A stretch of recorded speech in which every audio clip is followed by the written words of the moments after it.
الحمد لله نحمده ونستعينه ونستغفره ونؤمن به ونتوكل عليه ونعوذ بالله من شرور أنفسنا ومن سيئات أعمالنا من يهده الله فلا مضل له ومن يضلله فلا هادي له ونشهد أن سيدنا ومولانا محمدا عبده ورسوله أما بعد فأعوذ بالله من الشيطان الرجيم بسم الله الرحمن الرحيم يا أيها الذين آمنوا ادخلوا في السلم كافة ولا تتبعوا خطوات الشيطان إنه لكم عدو مبين وقال تعالى يا أيها الذين آمنوا لا تأكلوا أموالكم بينكم بالباطل وقال النبي صلى الله عليه وسلم من اقتطع شبرا من الأرض طوقه الله إياه يوم القيامة من 7 أرضين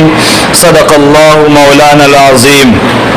وہ غیرتیں وہ صبر و ایمان ہے کہاں، وہ غیرتیں وہ صبر و ایمان ہے کہاں، حسن عمل کا دل میں ارمان ہے کہاں، ایک غل مچا ہوا ہے کہ مسلم ہے خستہ حال، پوچھے ذرا کوئی کہ مسلمان ہے کہاں. عزیز دوستو، پیارے نوجوانوں اور برادران اسلام، اللہ تبارک و تعالیٰ کی طرف سے انسان کو جو احکام دیے گئے ہیں وہ 2 طرح کے احکام ہیں. ایک وہ احکام اور فرائض اور ذمہ داریاں ہیں جو بندوں پر اللہ تبارک و تعالیٰ کے حق کے طور پر واجب ہے، جیسے ایمان لانا، نماز پڑھنا، زکوٰۃ دینا، روزہ رکھنا وغیرہ وغیرہ. اس کو کہتے ہیں حقوق اللہ. اور ایک فرائض اور ذمہ داریاں وہ ہیں جو بندوں پر بندوں کے لیے ادا کرنا واجب اور ضروری ہے، جس کو کہتے ہیں حقوق العباد. پوری شریعت 2 حصوں میں تقسیم ہے. حقوق اللہ، نماز، روزہ، زکوٰۃ وغیرہ میں کمی کوتاہی ہو جائے، اگر انسان سچے دل سے اللہ تعالیٰ سے توبہ کرے، معافی مانگے، روئے گر گرائے، تو اللہ تعالیٰ کا یہ قانون ہے کہ اللہ تعالیٰ اسے معاف کر دے گا، اس لیے کہ اس حق کا تعلق اللہ تعالیٰ سے ہے. اگر وہ اپنے فضل سے معاف کر دے گا تو کوئی اس سے کچھ سوال نہیں کر سکتا. دوسرا وہ حق ہے جو ایک انسان پر دوسرے انسان کے لیے ادا کرنا واجب ہے، جس کو حقوق العباد کہتے ہیں. اس کے اندر ڈنڈی ماری گئی یا کوتاہی کی گئی، اگر اس کو ادا کرنے میں سستی اور لاپرواہی برتی گئی تو آخرت میں بہت خطرناک انجام ہے.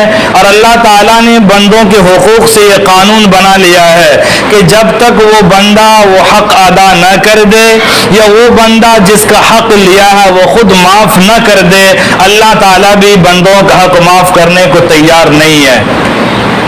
اس لیے بندوں کے حقوق کے تعلق سے بہت زیادہ احتیاط کرنے کی ضرورت ہے. آج ہمارے سماج میں آپ کو بڑے بڑے دیندار نظر آئیں گے، صوم و صلات کا پابند، تکبیر اولیٰ کے ساتھ نماز پڑھنے والے، پابندی کے ساتھ ہر مہینہ سال میں 3 دن چلہ لگانے والے بڑے بڑے دیندار نظر آئیں گے. جبہ، قبہ، ٹوپی، پگڑی، دستار، ہاتھوں میں تسبیح، جسے دیکھ کر کے لوگ کہہ دیں گے کہ یہ دیندار ہے. لیکن جب معاملات کی باری آ جائے، بندوں کے حقوق کی باری آ جائے تو اس میں بہت پیچھے پڑ جاتے ہیں. حالانکہ میں آپ کو ایک حدیث سناتا ہوں، غور سے سنیے. اللہ کے نبی نے فرمایا قیامت کے دن لوگ بڑی بڑی نیکیاں لے کر کے آئیں گے، نیکیوں کا پہاڑ لے کر کے آئیں گے، لیکن اگر اس نے بندوں کے حقوق کے اندر ڈنڈی ماری ہوگی تو وہ تمام نمازیں، تمام روزے، تمام صدقہ و خیرات بھی اس کو جنت میں داخل نہیں کرا سکتے. حضرت ابو ہریرہ رضی اللہ تعالیٰ عنہ کی روایت ہے، فرماتے ہیں کہ ایک موقع پر اللہ کے نبی نے پوچھا صحابہ کرام سے، اتدرون من المفلس، اے میرے صحابہ ذرا بتاؤ تم جانتے ہو کہ ہمارے امت کا مفلس، بیچارہ اور غریب فقیر کون ہے؟ تو صحابہ نے کہا یا رسول اللہ من لا درہم لہ ولا متاع، اے اللہ کے نبی ہم لوگ اپنے سماج میں، اپنے سوسائٹی میں اور اپنے شہر کے اندر اس انسان کو غریب، فقیر، مفلس مانتے ہیں جس کے پاس سونے چاندی نہ ہو، جن کے پاس زمین جائیداد نہ ہو، اسے ہم لوگ غریب مانتے ہیں. اور ہم لوگ بھی اسے ہی مانتے ہیں اپنی نظر میں. لیکن اللہ کے نبی کی نگاہ کتنی دور تک تھی. اللہ کے نبی نے فرمایا نہیں، المفلس من امتی من یاتی یوم القیامتی، میرے امت کا مفلس وہ آدمی ہے جو قیامت کے دن نماز لے کر کے آئے گا، روزے لے کر کے آئے گا، صدقہ و خیرات کے اعمال لے کر کے آئے گا، لیکن حالت کیا ہوگی؟ قد شتم ھذا وقذف ھذا واکل مال ھذا وسفک دم ھذا، اتنے سارے نیکیاں لے کر کے وہ انسان آئے گا، لیکن ساتھ میں کسی کو گالی دی ہوگی، کسی پر الزام لگایا ہوگا، کسی کا ناحق مال کھا لیا ہوگا، کسی کا ناحق مارا ہوگا، یہ تمام دعوے دار بھی وہاں پر حاضر ہو جائیں گے۔ پھر اللہ تبارک و تعالیٰ ان کی نیکیاں، وہ جو لے کر کے آیا تھا نماز روزے، ان کی نیکیوں سے ان دعوے داروں کے دعویٰ پورے کیے جائیں گے، یہاں تک کہ اس کے نیکیوں کا پہاڑ ختم ہو جائے گا، لیکن ابھی بھی دعوے دار باقی ہوں گے۔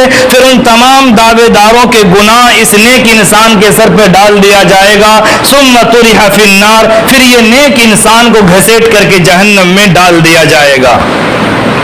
یہ ہے بندوں کے حقوق کی اہمیت اللہ کی نظر میں۔ آج ہم میں سے کتنے ایسے لوگ ہیں جہاں دو چار لوگ بیٹھیں گے غیبت شروع کر دیتے ہیں، چغلی کرتے ہیں، ایک دوسرے کو نیچا دکھانے ستانے کی فکر میں لگے رہتے ہیں۔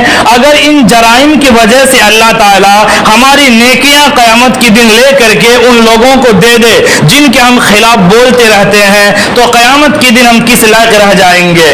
مشکل سے 5 وقت کی نماز پڑھ لیتے ہیں، مشکل سے کوئی نیکی کرنے کی توفیق مل جاتی ہے، اس کے ساتھ اگر اتنے جرائم کر کے ہم جائیں گے، ہم کل قیامت کے دن اللہ کے سامنے کیا فریاد کریں گے؟ اور یاد رکھیے قیامت کے دن اللہ بھی آپ کو فریاد سننے والا نہیں ہوگا، کیونکہ یہ تمام جو سسٹم وہاں چلے گا وہ اللہ کے حکم سے ہی چلے گا۔ نبی نے فرمایا ان اللہ لا یمنع ذا حق حقہ، اللہ تعالیٰ بھی حق والوں کو حق لینے سے قیامت کے دن نہیں روکے گا، بلکہ یہاں تک نبی نے فرمایا لَتُؤَدَّنَّ الْحُقُوقُ إِلَىٰ أَهْلِهَا، حق والوں کو قیامت کے دن ضرور حق دلوایا جائے گا، حَتَّى يُقَادَ لِلشَّاةِ الْجَلْحَاءِ مِنَ الشَّاةِ الْقَرْنَاءِ، اگر دنیا میں کسی سینگ والی بکری نے بے سینگ والی بکری کو مارا ہے تو قیامت کے دن دونوں بکریوں کو اللہ زندہ کرے گا، اور جس کو دنیا میں سینگ نہیں اس کو بدلہ دلوایا جائے گا، پھر اس کو مٹی بنا دیا جائے گا۔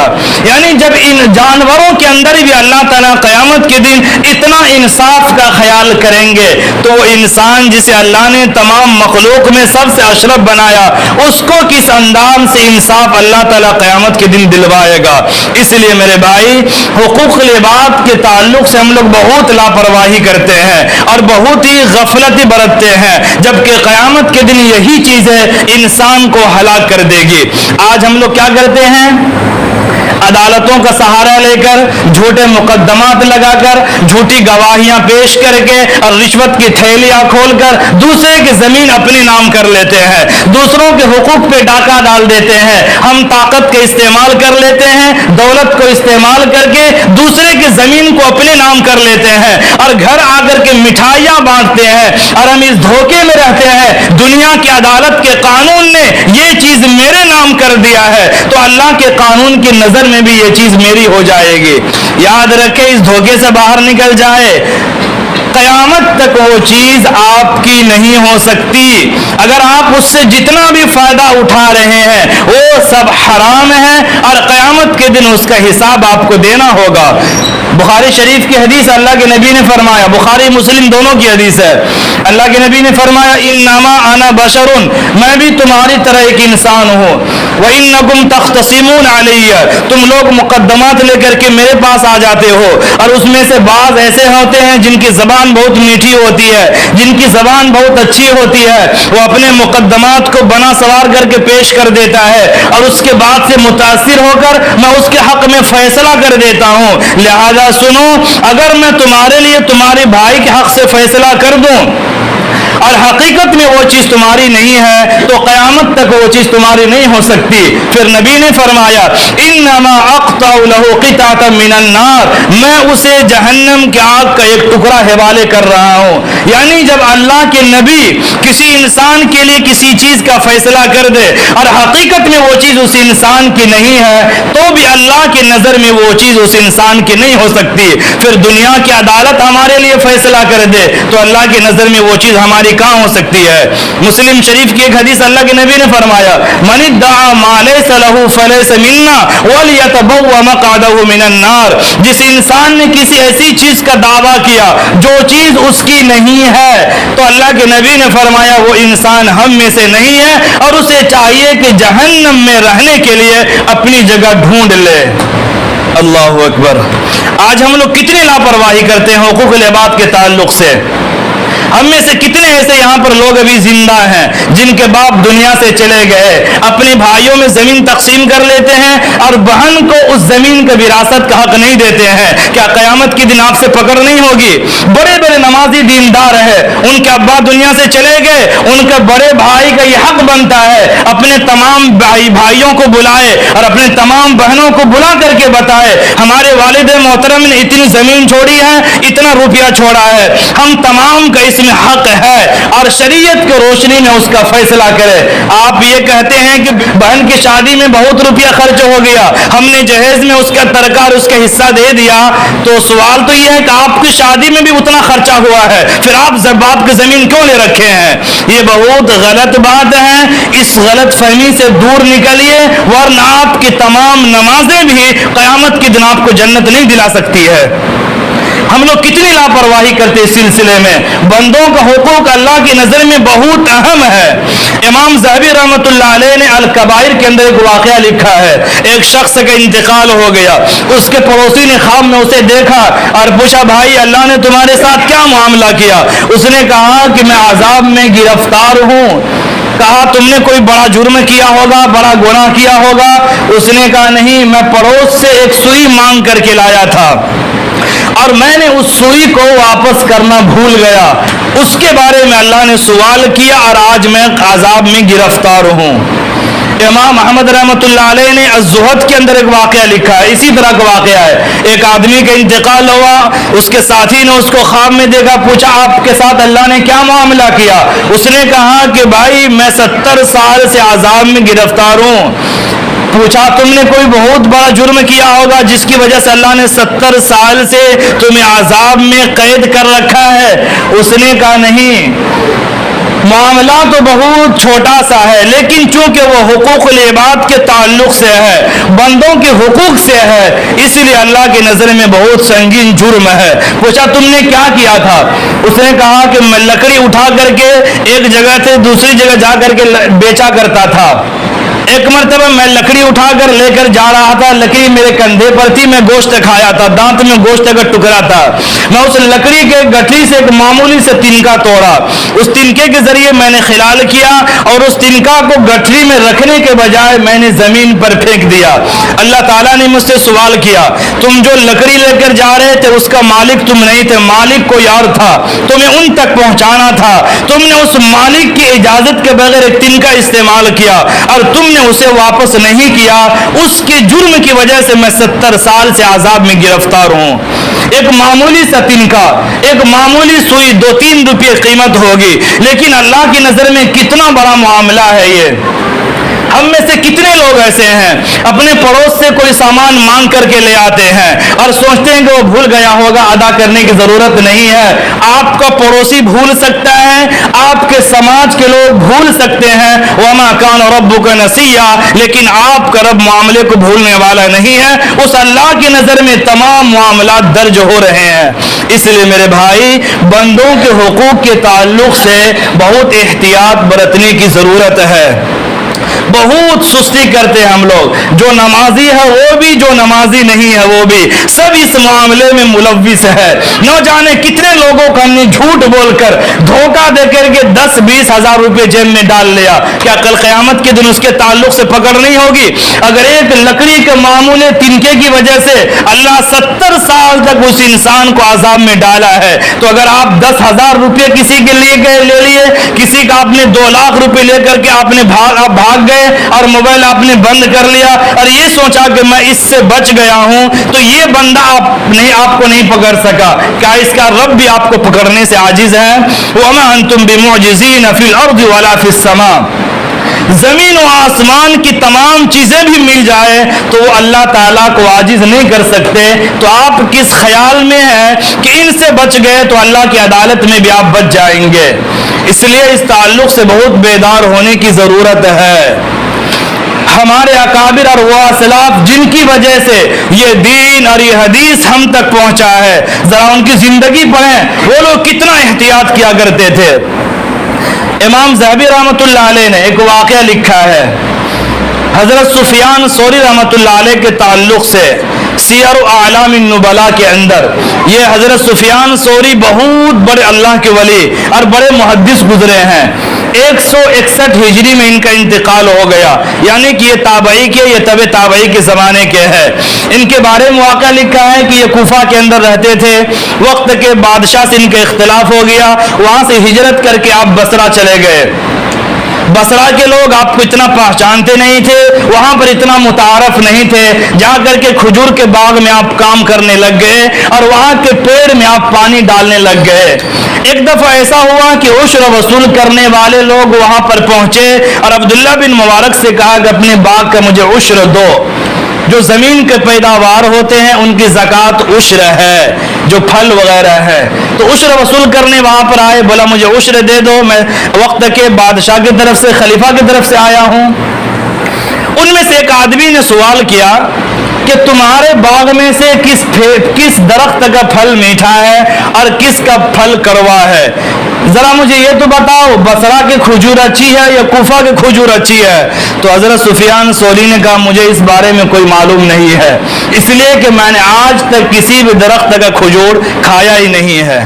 ان لوگوں نے کہا ایسے کیسے ہو سکتا ہے؟ تم کتنے سال سے یہاں پر کام کر رہے ہو، کیا تمہیں ابھی بھی معلوم نہیں ہے کس درخت کی کھجور میٹھی ہے، کس کی کھجور کڑوی ہے؟ تو حضرت سفیان ثوری نے کہا لم ازق رطب البصرہ، میں نے آج تک بصرہ کے کھجوروں کو ہاتھ بھی نہیں لگایا ہے، میں نے اس کو چکھا نہیں ہے. اس کے بعد آپ نے عشر ان کے حوالے کر دیا. جب یہ عشر وصول کرنے والے خلیفہ کے پاس پہنچے، گورنر کے پاس، تو انہوں نے پورا واقعہ بتایا کہ بصرہ کے باغیچے میں کیسے انسان سے ملاقات ہوا جس نے اب تک وہاں کی کھجور چکھا نہیں ہے. تو خلیفہ سمجھ گیا اور اس نے کہا اگر وہ آدمی سچی بات کر رہا ہے تو وہی سفیان ثوری ہے. یہ بندہ بڑی احتیاط سے زندگی بسر کرتا ہے اور بادشاہ کو اس کی تلاش ہے. واقعہ سنانے کا مطلب یہ ہے کہ وہ لوگ کتنا احتیاط کرتے تھے زندگی کو پاکیزہ رکھنے میں. اسے ڈر تھا کہ میں درخت کا کھجور کھا لوں، ہمارے مالک کو خبر نہیں ہوگی، دنیا والے ہمیں نہیں دیکھیں گے، یہاں کی عدالت میں میں نہیں گھسیٹا جاؤں گا. لیکن اللہ کی عدالت سے کون چیز بچ سکتی ہے؟ وہاں پر تو اللہ تعالیٰ ذل انصاف کا ترازو قائم کریں گے. وَنَضَعُ الْمَوَازِينَ الْقِسْطَ لِيَوْمِ الْقِيَامَةِ فَلَا تُظْلَمُ نَفْسٌ شَيْئًا. اللہ تعالیٰ کے ارشاد ہے ہم قیامت کے دن انصاف کے ترازو قائم کریں گے اور کسی انسان پر ذرہ برابر بھی ظلم نہیں کیا جائے گا. ہم لوگ کتنی لاپرواہی کرتے ہیں. جب تک آنکھ کھلی ہوئی ہے تب تک ہمیں موقع ہے. اگر ہم نے کسی کی زمین ظلمن لے لی ہے، جا کر کے اسے واپس کر دے، معافی مانگ لے. اگر آپ نے جس کی زمین لی وہ زندہ نہیں ہے، ان کے ورثہ کو جا کر کے حوالے کر دے. اگر بالفرض ان کے ورثہ بھی دنیا میں نہیں رہے، وہ زمین اللہ کے نام پر صدقہ کر دیجئے، لیکن خدا کے واسطے اپنے پاس مت رکھیے، ورنہ قیامت کے دن اس کا حساب آپ اللہ کے دامنے دینے سے عاجز آ جائیں گے، نہیں دے پائیں گے.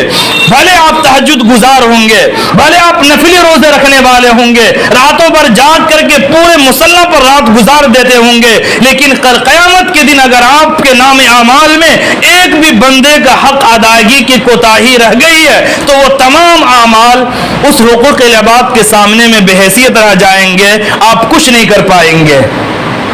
حضرت عبداللہ بن مبارک رحمۃ اللہ علیہ، جس کو امیر المؤمنین فی الحدیث کہا جاتا ہے، حدیثوں کا امام کہا جاتا ہے، بہت بڑے محدث گزرے ہیں. یہ ایک مرتبہ مروا سے ہجرت کر کے وہاں سے ملک شام چلے گئے.